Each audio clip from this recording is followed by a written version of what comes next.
자, 54페이지를 보십시오.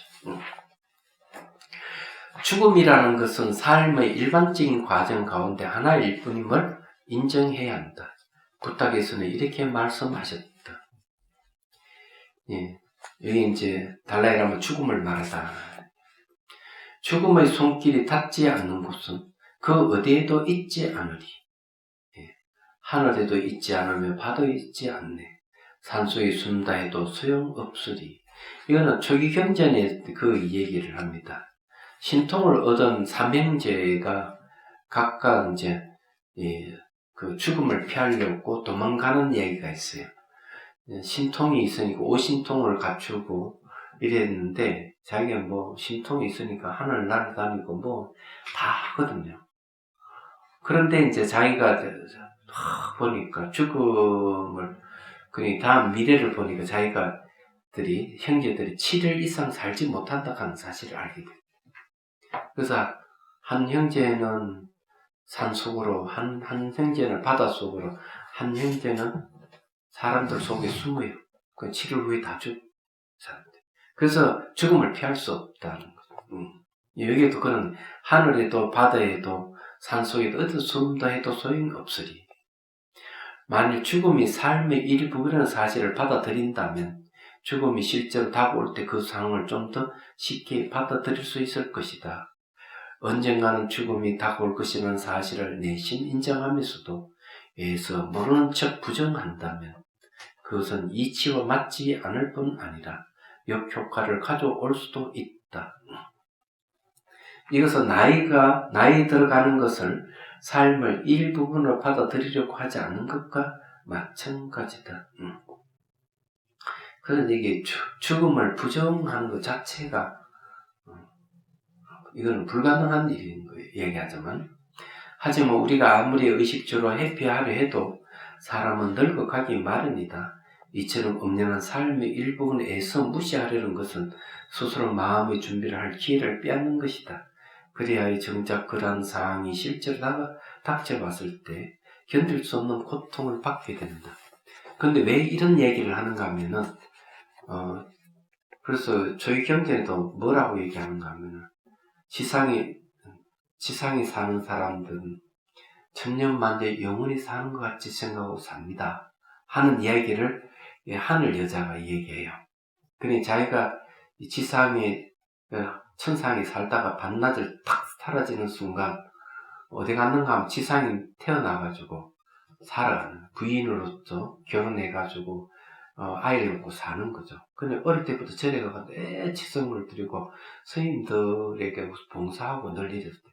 그리고 결혼하고도 그렇게 하다 어느 순간 그 부인이 안 보이니까 그 부인이 갑자기 어디 안 나타나는데 어디 갔을까? 부처님께 물어요. 그렇게 신심 있는 부인이 절에도 안 나오고 탁바로 가면은 보이지 않는데 어디 갔습니까? 이러면 그 부인이 저 남편은 갔죠. 예.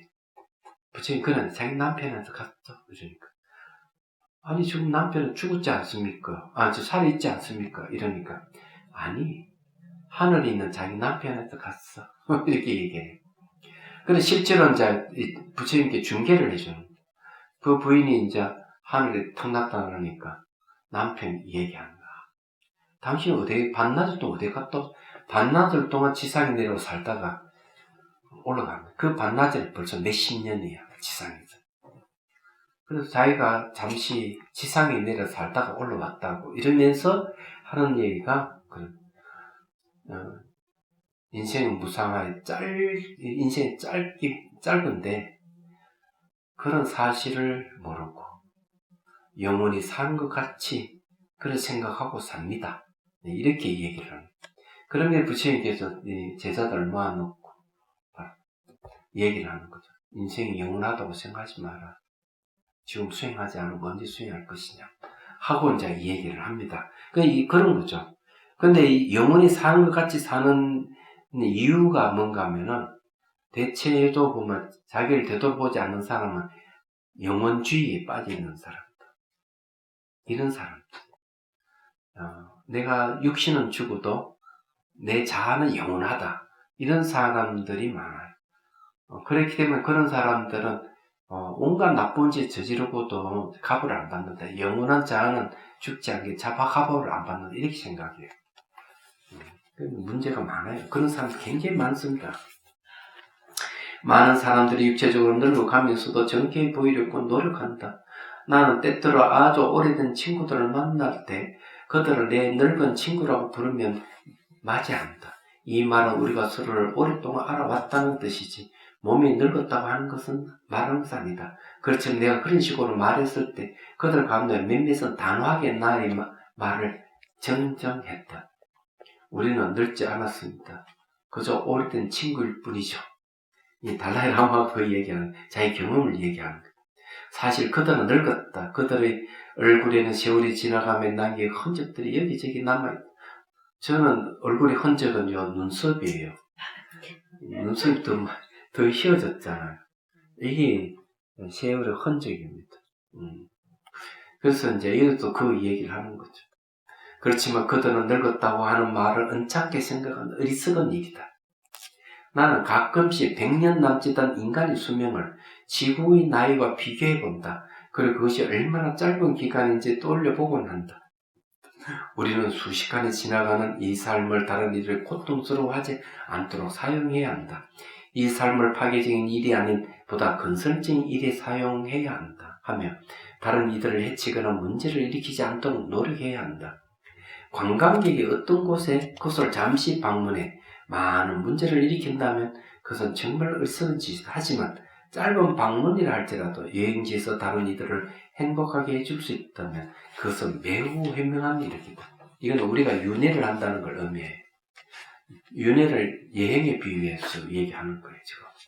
또 그렇게 해야만 다른 곳으로 다시 여행을 떠날 때 스스로도 행복한 마음을 간직하고 갈 수 있다. 만일 문제만 일으켰다면 머무는 동안 아무런 곤란도 겪지 않았다 할지라도 시간이 지나 그때를 되돌아보면 뭘 하러 그곳에 갔었는지 알 수 없긴 마련이다. 우리는 100년 남짓한 일생 중에 처음 앞부분 어린아이로 뒷부분 늙은이로 보내게 된다. 또한 이 시기 대부분을 다른 동물들과 다름없이 먹고 자는 데 사용한다. 이 두 시기 사이에 존재하는 시간은 경우 6, 70년에 불과하다. 저는 개가 120살까지 사는 게 제 목적이에요. 좀 오래 살라고 합니다.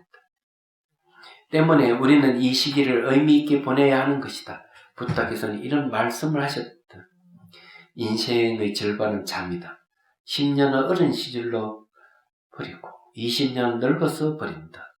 남아있는 20년마저도 울고 불평하고 아파하고 화를 내는데 많은 시간을 허비하고 수백 가지 병으로 더 많은 시간을 낭비한다. 낭비하지 말아라. 예. 그런데 이제 잠을 적게 자면은 심혈관 질환이 걸립니다. 제가 고생했던 건 하루 3시간만 잤거든요. 3시간을 자면서 강의 준비를 하고 강의를 했어요. 그러다가 오래지 않아서 강의 1시간 하면 2, 3시간 누워있는 일이 벌어졌어요. 말하자면. 그래서 이게 잠은 저도 최소한 6시간 자야 된다. 아무리 적게 자더라도. 적게 자면 문제가 됩니다. 그래서 내가 미얀마 수행할 때도 하루 3시간만 자고 수행했어요. 그랬더니 바로 이 얘기를, 판디타 스님이 뭐라고 하는가 하면, 수행은 잠을 적게 자고 수행한다고 해가지고 수행 성취를 이루는 것이 아니다. 완급 조절을 잘 해야 된다. 얘기하자면, 수행은 완급 조절을 잘 해야 중도를 잘 지켜야 된다. 하고 저한테 충고를 해주더라고. 그러면 생활 습관이 3시간만 자고 계속 강의를 했던 생활 습관이라서 수행체에 가서도 3시간만 자고 했단 말이에요. 그게 문제가 됐던 것이죠. 말하자면. 그래서 시간을 늘려가지고, 4시간 늘리고 5시간 정도 자도록 그렇게 했지만, 그 생활 습관이 지금도 못 버리고, 딱 3시간 자면 저절로 딱 깨게 돼요. 깼다가 다시 또 자는 거예요. 그래서 딱 3시간 자면 딱 깨어나면은, 다리고 앉아서 우선 수행을 해요. 잠이 안 오기 때문에. 그 다음에 다시 또 자는 거예요. 얘기하죠. 근데, 그렇게 될 수밖에 없어. 생활 습관이 옛날이라는 그 생활 습관을 그렇게 했기 때문에. 근데 이제, 그렇다고 너무 많이 자고 이러면은 몸이 아파요. 저는 그건 경험해 봤어요. 네. 그래서 저게 출가하기 전에는 그렇게 몸이 허약해가지고 늘 어떨 때는 막 7시간, 8시간 자고 이랬거든요. 몸이 안 좋으니까. 그러면 정신이 멍해요. 눈이 흐릿하고. 그래서 이거 오래 자는 것도 좋지 않다는 것도 그때 알았어요, 이게. 그래서 이건 이제 잘 알아서 해야 돼요. 지금의 삶을 의미있게 만들기 위해서는 늙어가는 것과 죽음이 삶의 일부분을 받아들여야 합니다. 자신있게만 절대 죽음에 오지 않으리라 믿는 것은 더 많은 탐욕과 문제거리로만 만들 뿐이다. 이러한 불가능한 일에 대한 믿음을 다른 이들을 해치기까지 한다. 역사상 위대한 황제나 군주들이 거대한 왕궁이나 무덤, 성벽을 쌓아 올린 이유를 자세히 살펴보면 그들 모두가 현재 자신의 삶을 영원히 유지할 수 있을 것이라 생각했기 때문이다. 하지만 자신을 속이는 이러한 생각은 스스로 더 많은 고통을 일으켰을 뿐만 아니라 더 많은 사람들을 고통스럽게 만들었다. 어제는 통도사 다비장에서 철우 율사스님이 다비하는 걸 끝까지 지켜봤거든. 끝에 딱 나오는 거는 보면 뼈 부스러기만 남아있어요. 다 타버리고. 해골의 얼굴, 머리에 해골 좀 윤곽 좀 있고, 다른 건 거의 다 부서져 없어요. 그걸 수습할 때가 끝까지 지켜봤는데, 그런데 저도 저렇게 될 것이다. 나도 오래 안 갈 것이다. 이런 생각을 하게 됐습니다. 그래서 이제, 시간을 절약해 해서, 지금 제 생각은 그런 거죠. 제가 하고 있는 이 자비선이라 하는 것은 지금 이게 출가자 배우는 사람도 없고 제가자가 배우지만은 언젠간 누가 이걸 배울 사람이 나타날 것이라고 생각하지만 만일의 생각을 하는 거죠. 그래서 지금 현재 계속 저수를 하고 남겨놓으려고. 그래서 지금 책이 이제 기본적으로 논서의 성격을 띠고 있는 책이 3권 나왔죠. 제가 명상차를 논하다 하는 논서의 성격을 갖고 전문 서적이다 하는 거죠. 이제 걷기를 논하다는, 그다음 명상 걷기를 논하다 책이 나올 거예요. 그거 전문 서적이에요. 참명상은 앞으로 한 3권 더 나올 거고, 걷기를 논하다 하는 책이 한두 권 더 나올 거고, 명상 코칭을 논하다 하는 책도 이제, 전부 나올 거예요. 나오고, 앞에 미흡한 거는 재출간을 할 것이고, 그 앞에 좀 더 번역이 잘못된 출간한 것도 재번역에 또 낼 거고, 할 일이 굉장히 많아요. 그래서 제대로 책상에 앉아서 그것을 교정하는 일만 보고 있을 정도. 그런데 시간이 얼마나 빨리 흘러가는지 알 수가 없다. 얘기하잖아. 잠깐 앉아있어 몇 시간을 흘러가요. 계속 원고를 보는데도 그럴 정도예요. 그래서 이제 시간이 굉장히 빠르게 흘러간다 하는 사실을 알기 때문에 저도 굉장히 노력을 해요. 그래서 늘 30년 전에도 내가 10년만 젊었으면 좋겠다 이랬는데 지금도 똑같아요. 10년만 젊었으면 좋겠다. 시간 너무 없었어. 그래서 여기 좀 얘기하는 것도 그런 내용들이에요. 자, 내 생을 믿지 않는 사람들이 할지라도 언젠간 죽음이 찾아온다는 사실에 대해 생각해보는 것은 생산적이고 유익하며 과학적인 일이다.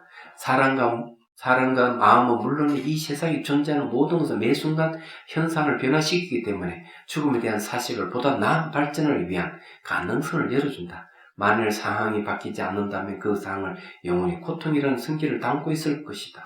모든 것이 항상 변하고 있다는 사실을 안다면 견디기 힘든 상황을 겪고 있다 할지라도 그 상황이 영원히 지속되지 않는다는 사실을 알고 보다 편안해질 수 있을 것이다. 그러므로 절망할 필요가 없다.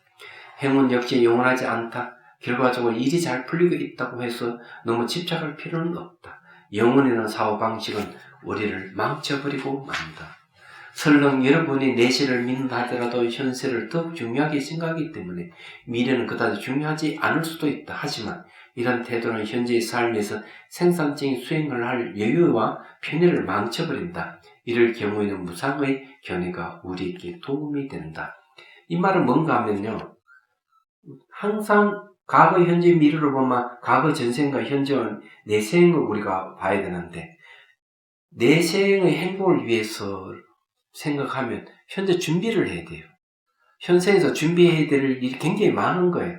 내생의 행복을 얘기한다. 현재만 나 충실하면 된다 이렇게 하더라도 그 충실함이 선한 일인지 악한 일인지를 우리가 잘 봐야 돼요. 다음 생에 이게 결정되기 때문에 그런 거죠. 시야를 내 생각에 확 넓혀야 됩니다. 여기서 얘기하고자 하는 그런 거네요. 그래서 우리를 수행하게끔 해주는 게 뭐가 필요하냐? 무상이라는 얘기. 제가 잘 아시는 분이 지금 인도 달람살라에 가가지고 노스님한테 물었어요. 제가 옛날에 수행을 참 열심히 했는데 요즘 이렇게 게을러지고 이러는데 게으르지 않는 방법 좋은 게 뭐 없습니까? 네, 바로 이렇게 지나간 과거를 되돌아보십시오. 무상하지 않습니다. 지나가 돌아오지 않습니다. 앞으로도 마찬가지. 당신은 무상을 생각하면 게으르진 마음이 없어질 겁니다. 딱 이렇게 노스님이 충고를 해줍니다. 이것도 그 얘기예요. 무상을 깨닫기 위해서는 수련, 즉 마음 길들이기가 필요하다. 그렇다고 해서 그것이 형별이나 외부로부터의 통제를 의미하지는 않는다. 수련은 금지를 뜻하는 것이 아니기 때문이다. 그보다는 장기적인 이익과 순간의 이익 사이에 모순이 있을 때 장기적인 이익을 위하여 순간의 이익을 희생함을 의미한다. 이것이 바로 업의 원인과 결과를 확인하는 과정에서 비롯되는 자기 수련이다. 그래서 이게 긴 안목에서 보면 순간의 자기를 희생해야 된다. 왜? 수행한다 하면 앉아서 1시간, 2시간 앉아있는 자체는 어떻게 보면 재소 일을 하는 사람에게는 시간 낭비라고 볼 수 있지만 장기적으로 보면 그것이 우리에게 도움이 된다. 수행하는 것이. 그래서 여기서 얘기하는 게 그런 얘기를 하고 있는 거죠. 장기적인 이익을 위해 순간의 이익을 희생한다는 거죠. 예. 자, 예를 들어, 최근 누군가가 병을 들어 앓고 난 뒤, 위의 상태를 정상적으로 만들기 위하여 신음식과 차가운 음료가 아무리 맛있게 보이고 마시고 싶어도 꾹 참고 있다고 하자. 이러한 유형의 수련은 보호를 뜻한다. 그러니까, 시고 차가운 음료가 안 좋다? 아무리 맛있어도 참는 것이죠. 수행도 그거 같다는 얘기예요. 자, 비슷한 방식으로 죽음에 대한 숙고는 자기 수련과 보호를 뜻하는 것이지 형별을 뜻한 것이 아니다. 인간은 누구나 좋은 일을 만들 가능성을 가지고 있다. 하지만 그 가능성을 충분히 활용하기 위해서는 반드시 자유와 해방이 필요하다. 전체주의는 이것의 성장을 억누른다. 이를 보완하는 방법인 개인주의는 어떤 동기도 외부에서 기대하지 않으며 명령을 기다리지 않는다는 것을 의미합니다. 여러분 스스로 시작의 동기를 만들어야 한다. 부탁에서는 종종 개개인의 해방을 말씀하셨는데 이것은 조직에 의한 것이 아니 자기 스스로 얻는 해방을 뜻하는 것이다. 개인은 자신만의 긍정적인 미래를 만들어야 한다. 또한 자유와 개인주의는 자기 수련을 필수로 한다. 만일 자유와 개인주의가 자신과 다른 이들 고통스러운 감정에 남용된다면 부정적인 결과를 맞이할 것이다. 자유와 자기 수련은 반드시 함께 가야 하는 것이다. 자유와 개인주의를 앞세울 때 다른 사람 고통을 감수를 할 가능성이 있어요. 자기는 이익되지만 남에게 이익이 안 될 수가 있다 이거죠. 그래서 뭐가 필요하냐? 자기 수련이 필요하다. 자기 수련이 필요해 자기 개인주의가 다른 사람에게 피해 주지 않도록 하는 방법이라는 걸 여기서 이 얘기를 하고 있는 거예요. 자, 시야의 확장이라는 불교도의 입장에서 보면 불교도 최고의 목표는 수많은 중생을 도울 수 있도록 불성을 성취하는 것이다. 그러나 중간 단계의 성취로도 태어남, 늙음, 병든 그리고 죽음이라는 고통스러운 과정에서 해방될 수 있다. 낮지만 가치 있는 성취는 내생을 향상시키기 충분하다. 삶의 점진적인 향상으로 해방이 성취될 것이고 이것을 근거로 하여 불성을 성취할 수 있을 것이다. 이 시야를 확장시키는 게 중요하다는 거죠. 무엇보다도 먼저 우리의 시야를 내생까지 포함하게끔 확장해보자. 내생까지도 시야를 쭉 확장시키게 돼. 그러고 나면 자신이 처한 공경을 철저히 이해함으로써 윤회라고 불리는 한 생의 고통에서 다음 생의 고통으로 윤회를 포함할 정도로 시야가 깊어질 것이다. 저는 1살 때를 기억하고 있어요. 1살 때. 그 이후로 이제 몇 년간 기억이 없고 그러는데 근데 저희 삶을 살았던 건 다 기억하고 있어요. 지나간 것. 제가 살았던 건 어릴 때 있었던 일부터 해가지고 거의 중요한 건 다 기억하고 있어요. 지금. 얘기하자. 그래서 저는 기억력이 별로 좋지 않는데도 희한하게도 수행하고부터는 잘 잊어버리지 않는 그런 게 있어요. 그래서 이게 내생까지 이렇게 포함할 정도로 여러분 시야를 넓히다가 이거는 어떤 수행적인 것보다는 생각을 이제 그렇게 하라고 하는 내용입니다. 말하자면요. 자, 그래서 이게 자신이 처한 공경을 철저히 이해함으로써 윤회라고 불리는 한 생의 고통에서 다음 생의 고통으로 윤회를 포함할 정도로 시야가 깊어질 것이다. 결국 이런 깨달음을 모든 중생이 고통과 고통의 원인으로부터 해방되길 바라는 자비로운 소망을 통해 다른 이해까지 확장된다. 또한 자비로운 마음은 우리로 하여금 불성을 갈망하도록 만들 것이다. 근데 우리는 보통 이렇게 이야기해. 수행하는 사람들 이야기하면 내생을 볼 필요도 없다. 윤회락하는 것은 불교의 본령이 아니다. 오히려 윤회에서 벗어나는 게 불교의 본령이다. 이렇게 얘기해. 그러면서 뭐냐? 현재 이 순간 널 깨있도록 노력하라. 이렇게 계속 얘기하면서 내생의 윤회는 그거는 지말적인 것이야. 이렇게 이야기하는 학자들이 많이 있어요. 얘기하죠. 특히 이제 초기 불교를 얘기하는 분들이 윤회는 불교의 가르침이 아니다고 얘기하는 분도 계세요. 말하자면. 그런데 저는 그렇지 않다고 생각을 해요. 윤회에서 벗어나는 것이 불교의 본령이라고 왜 하면 윤회 자체의 괴로움을 얘기하기 때문에 시야를 내생까지 넓혀야 된다 하는 게 저는 달라이라마 스님 말씀하는 게 저는 동의합니다. 이야기하자면. 왜 이 나이가 되고 보면 전 내가 젊지 않기 때문에 다음 생을 저는 생각을 하는 거예요. 예. 벌써 다음 생을 걱정하고 다음 생을 어떻게 다시 태어나는 것. 제가 앞에도 오전에 얘기했지만 저는 정토에 가는 걸 바라지 않는다. 이게. 다시 이 생에 와서 이런 삶을 난 갈구한다. 저는 제가 원하는 그거예요. 얘기하자면. 그렇기 때문에 다음 생을 생각 안 할 수가 없어요. 자, 그래서 여기 이제는 우리가 윤회와 고통의 완전한 자성을 파악하기 전에 먼저 해야 할 것은 내생에 영향을 미치는 보다 깊은 삶의 측면에 대해 생각하는 것이다. 고통에 대한 이는 충분한 자비심의 개발이 선행되어야 가능하다. 저는 이 자비심에 대해서 굉장히 긍정적인 마음을 가지고 그전에는 별로 마음을 안 가졌는데 근데 언제부터 이런 생각을 갖게 됐느냐 하면은 이게 이제 그 자비수관을 만들 때 상상으로 자기 몸을 때려 부수고 없애고 하는 그런 수렵법이 등장할 때 저는 너무 깜짝 놀랐고 이렇게 하면 인성을 파괴하는 것이다 생각에 자비수관을 만들었거든요. 그게 이제 송강사에 있을 때부터 되거든요. 그러고는 이제 확실하게 이 확신을 심어준 분이 달라이라마 스님이에요. 달라이라마 스님 법문을 한 10년간 계속 매년 가가 들었거든요. 들으면 자비심을 늘 강조를 얘기하죠. 그리고 자비심에 대한 이해가 굉장히 깊어졌어요. 그래서 이게는 굉장히 중요해요. 자비라고는. 우리는 보면은 이때 수행은 자비보다는 지혜를 너무 강조를 깨달음을 너무 강조를 하다 보니까 자비심에 대해서 굉장히 소홀히 한 부분이 너무 많아요. 이런 부분. 그래서 이 자비심에 대해서 생각을 하게 돼요. 그 절 이름을 자비선사라고 이름 지었어요. 아예. 그리고 제 수행은 자비를 기반으로 하는 수행에서 자비선이라는 이름을 하게 된 거죠. 자, 죽음에 대해 사색하지 않음으로써 오는 불이익이다. 죽으리라는 사실을 깨닫는 일은 유익하다. 왜일까? 죽음을 인정하지 않는다면 그것은 수행에 집중하고 있는 것이 아니다. 그저 의미 없이 허송세월을 하는 것이며 어떤 종의 태도와 행위가 고통을 지속시키기 어떤 것들의 행복을 일으키는지에 대해서 또 전혀 생각하지 않는 것이다. 제가 수행 지도하면서 어떤 부류의 사람들이 있느냐 하면 무상고 무아를 얘기하면 괴로 고에 대해서 인식이 별로 없는 사람이 있어요. 그래서 이게 보면은 그래 무상은 간단하잖아. 무아에 대한 얘기는 하는데 고에 대한 체험이 없는 사람이 꽤 있다는 거. 그걸 아예 대놓고 얘기하는 분도 계셔요. 왜 괴로움에 대해서 얘기를 할 필요가 없는 저는 자기 인식이 없다 이게. 이런 분들. 근데 그런 분들은 수행 진전이 없어요.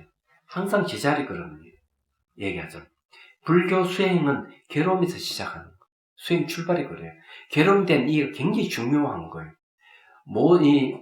그래서 부처님 가르치면 이런 거예요. 이것은 괴로움이요. 이건 괴로움의 해결이다. 딱 이렇게 얘기합니다. 그래서 이걸 늘어뜨리면 이제 고진멸도 사성계 돼. 이거는 괴로움이고, 이건 괴로움의 원인이고, 이건 괴로움의 원인을 해결한 거, 이건 괴로움의 원인을 해결하는 방법이다. 이렇게 고진멸도를 딱 얘기를 하는 거예요.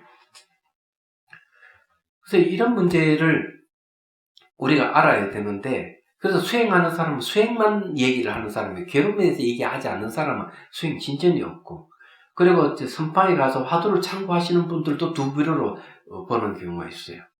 내가 선방에 가서 내 경력을 쌓고 싶은 사람들, 화두 참고와 이런 건 형식에 불과하는 사람들이 있다는 거죠. 그럼 잠깐 때가 묻으면 권위를 갖게 된다. 이런 사람이 있다는 거죠. 이런 수행자가 있다고 어느 스님이 얘기를 하는 거죠. 그런 반면에 전부 생사해탈을 하기 위해서 생사해탈에 생사를 하는 괴로움이 있다. 나 이걸 해결하기 위해서 죽자 서서 수행하는 불의 스님이 있는 거예요. 그래서 나중에 보면은 열심히 수행을 해가지고 이제 총무는 이런 데 진출을 하는, 왜냐하면 그거 가기 위한. 그래서 그게 마음이 아프다는, 그렇게 얘기하는 스님들이 계시더라는 얘기죠. 왜 그러냐 얘기죠. 초정이 왜 수행을 안 하느냐 얘기죠. 반대인 스님도 있어요. 열심히 이제 하다가 착 그냥 손절이고 그냥 선바이가 수행만 하시는 분도 계신 거예요. 반대적으로. 그래서 그런 건데, 어쨌든 이 죽음에 대한, 괴로움에 대한 자각이 있는 사람들이 제대로 수행을 한다는. 그래서 항상 이 수행을, 이 코칭을 할 때 보면 괴로움에 대한 이해가 있나 없나를 늘 살펴봐요. 얘가 수행을 잘한다 하면서도 괴로움에 대한 이해가 없는 사람이 있다 하는 거예요. 그럴 때는 이건 계속 제자리 걸음, 깊이 갈 것 같은데 제자리 걸음, 그런 분이 있다. 그래서 이제 말씀드리는 거예요. 내일이라도 당장 죽을 가능성이 있다는 사실을 인정하지 않는다면 나는 나중에 죽을 거야. 나중에 시대에 잘못된 견해에 빠지고 만다. 이런 상태에 누군가에게 죽음이 다가온다고 생각해보자. 제가 트리킹 명상하러 갈 때, 어떨 때는 올라갈 때 엉뚱한 길을 올라가가지고 갈 때 이게 가판도 올라가면서 그런 생각, 이러다 내가 죽을 수도 있겠다. 올라가면서. 근데 길 따라 그냥 가면 되는데 엉뚱한 길로 가면서 좀 더 가판 길로 간 거야. 그러면서 바람이 막 불기 시작할 때 제가 이 길을 잘못 들었었구나. 이러다가 굴러떨어지면 절벽에 떨어질 수도 있겠다. 죽을 수도 있겠다. 이런 생각을 얘기하자고. 근데 그런 게 이제 한두 번 있었어요. 그래서 길 따라 제대로 가야지. 그래서 이제 굉장히 위험한 경우가 있었습니다. 그러니까 이게 혼자 가면 안 되고 여럿이 같이 가야 돼요. 그때 옆에 가이드가 옆에 따라 있어서 다행이지만은 가이드마저 없었으면 더 죽음에 대한 공포를 맛보지 않았을까 이런 생각을 했어요. 그때요. 네. 그런 거예요, 이게요. 그냥 자, 그래서 누군가에게 죽음이 다가온다고 생각해보세요. 그때서야 가치 있는 무엇을 이루고자 하겠지만 그것은 시작을 작은 힘도 남아있지 않을 것이다. 많은 티베트인들이 어린 시절 사원에 들어가서 영적인 수행에 대한 글들을 읽는다 하지만 진정한 수행할 시기가 됐을 때는 정진할 힘이 모자란 경우가 많다. 무상에 대해 제대로 알지 못하기 때문에. 이때 무상은 뭔가 생로병사가 무상이에요. 태어나는 게 변화고 늙고 병들면 죽음이고 전부 다 변화예요. 무상이에요. 그 다음에 이제 원하는 것도 얻지 못하는 것도 무상이에요. 원하는 왜 얻지 못하는 변화이기 때문에. 근데 이런 게 이제 오늘 이제 보니까 대염체경에서 이야기를 하고 있는 거예요. 다 무상이다 말하자면. 자, 이렇게 수행할지에 대해 생각하면서 몇 달 동안 심지어 몇 년 동안 안거에 들어가 수행을 해야겠다고 결심했다면 이런 당신이 이해한 무상이 지혜덕이다. 그렇다 해도 무상이 주는 피해에 대한 반복된 사색을 통해 이런 절박함이 지속되지 않으면 수행은 점점 효력을 잃을 것이다. 제가 미얀마 가서 수행하게 된 동기도 바로 죽음에 대한, 벌써 몸이 말을 안 되고 얼굴이 누렇게 뜨고 움직이는 몸이 굉장히 무겁고 내가 이러다가 죽겠다 이런 생각. 그래서 내가 정리다운에 선방 가야 되겠대. 내 선방 가서 화두를 참고하면서 그래서 내가 수행하면서 죽겠다. 그러면 참 가치 있는 일이다. 이렇게 생각합니다. 근데 이제 도반이 와가 나한테 속닥거려서 남방에 가면 부처님 당신의 모습을 볼 수 있다. 그 말 홀딱 넘어간 거야. 그래서 생각을 바꿨어. 내가 수행하다 죽더라도 부처님 당신 모습을 보고 죽는 게 참 좋겠다. 그래서 남방에가 수행을 하게. 근데 하여튼 수행하면서 몸이 건강해지고 다양한 체험하면서 불교에 대한 이해가 생긴 거예요. 그 1년 하고도 한 달 보름 수행을 하다가 돌아왔는데 딱 그러거든요. 원순 스님은 그전에는 뭐 아는 거는 많은데 구슬 깨지 못한 것 같은 느낌이 들었는데 좀 얘기해보니까 구슬 다 깬 것 같다고 이런 얘기하면 무슨 소리야. 네, 그런 얘기를 했죠. 근데 막상 하은경 강의를 딱 할 때 진가 그때 나타났어요.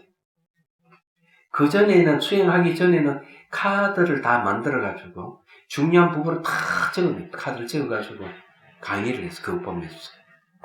그런데 환경 강의할 때는 그럴 필요가 없었어요. 그전에 경전 강의할 때도 다 카드를 만들었는데 첫 보면은 그걸 뒷면이 다 보여요. 이거는 어느 논수에 어떻게 나오고 다른 경이 어떻게 얘기한다. 이게 다 나오는 거예요. 옛날에 공부했던 것들이 기억에 다 나오는 거죠. 잊어버리지 않고. 네. 그러니까 중앙성가대에서 4년 공부한 거, 강당에서 4년 공부, 8년을 공부했다면 그런 것들 하나도 잊어버리지 않고 다 머릿속에 남아요. 그래서 지령도, 그것도 전부 다 지령답으로 전부 다. 그 내용을 이 얘기를 다 얘기하죠. 그래서, 지금도 그게 이어지거든요. 이건 어디 나온다, 이게. 이렇게 얘기할 줄. 그래서 기억력이 다 되살아난 거죠. 그전엔 기억력이 없었는데. 건강을 회복하고, 수행이 체험이 있으니까 싹 달라져 버리고, 이게. 그래서 이제, 이 수행이 대단하다는 걸 이제 얘기를 해 주는 겁니다. 네. 자, 그래서 이제 이 공부를 해야 돼요. 자, 이것이 사람들이 몇 년간 수행을 하면서도 삶에 자극을 남기지 못하는 이유다. 절박하지 않기 때문에. 무상에 대한 사실은 수행을 시작하게 하는 동기이며 수행을 지속시키는 연료이기도 하다. 이게 상당히 중요한 거예요. 자, 언젠가는 죽을 것이며 그 죽음에 언제 도달할지 예측할 수 없다는 점을 명확히 알고 있다. 왜 죽음에 대해 수행해야 하는지 그 이유를 알 수 있을 것이다. 이는 마치 친구 조심해, 그래 정직해 있어 라고 주의를 주는 것과 같을 것이다.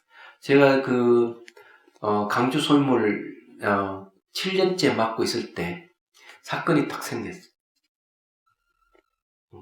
어떤 사건이 딱 생기니까 정화 스님이 딱 왔어. 그래. 스님 이제는 그 소임을 놓을 때가 됐다. 너무 오랫동안 강주라는 소임을 맡고 있다. 얘가 지금 수행할 때다. 스님이 수행할 때를 좀 더 놓치고 있다. 저한테 충고를 해줬어요. 생각해보면 그게 말이에요. 그래 바로 이제 사직서를 방장스님한테 사직서를 딱 제출했죠. 근데 생각지도 못한 방장스님 방적이 있었어요. 그래서 놓지 못했 결국. 너 그만두면 나도 이 방장 자리 그만두겠다 하는 바람. 이거 안 되는 거야 이게. 3년이 지나고 난 다음에 이 얘기 또 그때는 은사 스님이 이제 동화사 주지를 맡게 됐죠. 아이고 제가 스님께서 이제 동화사 주지를 되셨고 제가 동화사에 필요하다고 합니다. 제가 이제 그만두겠습니다 이러니까. 그때서야 그래 그렇지 뭐 은사 스님 부르면 어찌할 수 있겠나. 그래 해라. 그래 딱 2002년도에 그 비태인의 운갑경 강의가 딱 끝나자마자 보타르스타트가 천살같이 이제 정산 스님 하고 내가 인도 달람살래. 그때 저게 청전 스님이 너 여기 오면 내가 한 끼 죽는 내 책임져줄게 이런 말에 꼴딱 속아가지고 갔어요. 가가지고 날마다 이제 점심 때는 그가 밥 먹는 거예요. 밥 먹고 하루 한 끼만 먹으면 되니까. 내가 왜냐하면 미얀마 때부터 5불씩을 했거든요. 5불씩이기 때문에 오이 먹으면 힘들어 그 다음 아침에 안 먹으니까 하루 한 끼 먹어도 충분하고. 아침에는 TV 빵 한 조각 먹고, 점심 때는 청년 선생님 방에 가서 밥 먹고, 얼마나 좋아. 청년 선생님 생각해 보니까 굉장히 힘든 거예요, 자기가. 자기 혼자 먹을 때하고 내 한 끼 해주는 건, 어느 날 이제, 한 10년도 더 넘은 대우 밥통 하나 딱 주면서, 이걸 밥에 먹어. 도저히 내 힘들어서 안 되겠다. 그래가지고 이제 날마다 그거 이제, 죽 끓여 먹고, 그렇죠. 그거 가지고. 그거 하나만 주면 다 돼. 된장, 고추장, 된장은 또 고추장이 있으면 다 돼요. 반찬 없어도 다 돼요. 그리고 이제, 점심 때는 그렇게 먹고, 오전에는 티백빵을 먹다가, 티백빵도 시켜 먹는다고 귀찮다. 그만두고, 그냥 대우밥도 하나만 충분하다.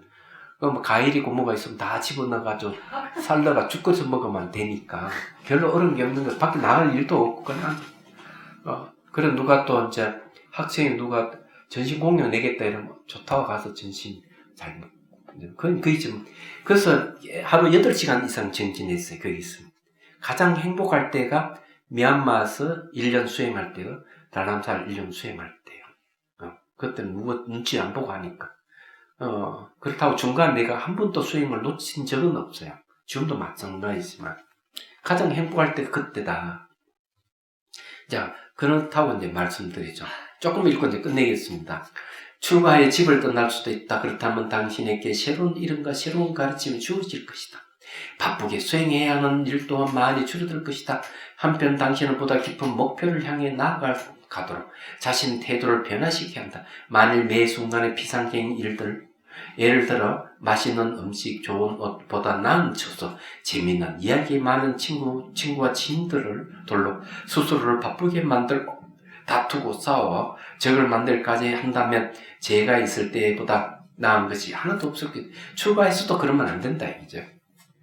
기억하라. 변화는 자신의 안에서 일어나야 한다.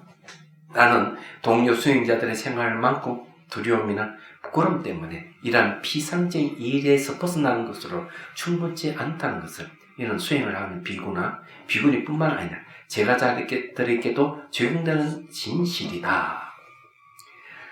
자, 여기까지 딱 가겠습니다. 지금은 쉽죠? 자, 점점 앞으로 갈수록 심한 부분을 많이 이걸 터치를 하기 때문에 지금은 쉽다고 생각을 하면 안 됩니다. 이건 그냥 단순한 책이 아니에요. 무상요가 탐트라라고 해가지고 밀교 중에서 가장 심한 부분을 이야기하는 부분이기 때문에 쉽지 않고 이때가 생각지도 못한 수행의 정보들이 가득 차 있어요. 그리고 이제 중음도 이 세상과 저 세상 중간에 있는 중음도에 대한 내용도 아주 풍부한 정보를 제공하고 있기 때문에 이걸 공부하면 죽음에 대한 두려움이 훨씬 줄어든다는 사실도 알고 수행을 어떻게 해야 된다 하는 것도 다 나와 있기 때문에 이거는 수행자라면 필독스를 죽음에 관심 있는 사람은 반드시 봐야 될 필독스라고 감히 말씀드릴 수가 있습니다. 지금 서론 부분이니까 그냥 술술술 넘어갑니다. 다음에는 기회 봐가지고 이 끝나면 달라이라마 수행을 말하다. 이것도 대단한 책이거든요. 이 책은 인도 스님, 인도 스님이 연하계 스님이라는 스님이 있어요. 연하계. 이 스님의 저술이에요. 달라이라마 스님이 수습차제라 하는 이 책인데 거기에 대한 주석을 달면서 강의한 거거든요. 근데 이 책도 대단한 책이니까 우리는 공부를 해야 됩니다. 이 책 두 권만 떼도 수행에 대한 눈이 팍 열릴 거라고 저는 그러거든요.